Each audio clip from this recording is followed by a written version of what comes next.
Ja, ik ben taxpartner, dus ik zal even op de belastingzaken ingaan. We hebben de regels voor de loonbelasting uitgelegd. De fringe benefits regeling, payroll, deadlines, manieren om boetes te voorkomen. En belangrijke zaken waar je op moet letten bij belastingen. Vervolgens zijn we ingegaan op de algemene bestedingsbelasting. Het is in essentie eigenlijk een makkelijke belasting, maar door de vele uitzonderingen is het toch een best wel lastige belasting geworden. En ondernemers moeten weten wanneer ze APB in rekening moeten brengen en ook wanneer ze APB af kunnen trekken.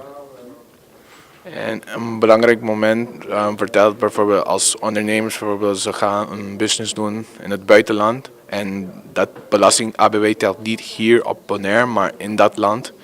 Hoe moeten ze weten dat ze rekening moeten meehouden in dat land waar ze hun zaken gaan doen? Ja, dus dan kom je een beetje in de uitzonderingen terecht. ABB is verschuldigd als je hier op Aruba business doet. Maar als je in het buitenland zaken doet, dan moet je de plaats van levering of de plaats van dienst gaan bepalen. En daar wordt het eigenlijk lastig, want daar heb je, de hoofdregel is nog steeds, als je op de BES-eilanden woont, is de plaats van dienst of plaats van levering is de BES-eilanden. Maar daar zijn allerlei uitzonderingen op. Bijvoorbeeld als je diensten verleent die betrekking hebben op onroerend goed, dan is de plaats waar het onroerend goed ligt de plaats van dienst.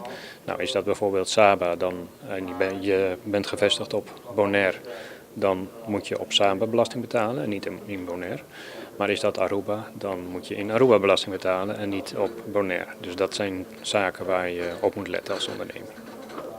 En waar kunnen mensen meer informatie van dit kunnen nemen om bewust te zijn van dit soort situaties? Ja, dus het is altijd goed om even contact op te nemen met je belastingadviseur als je diensten verricht of leveringen verricht of die onderworpen zijn aan de ABB. En of je recht op aftrek hebt voor de ABB en of misschien een van de uitzonderingen van toepassing is.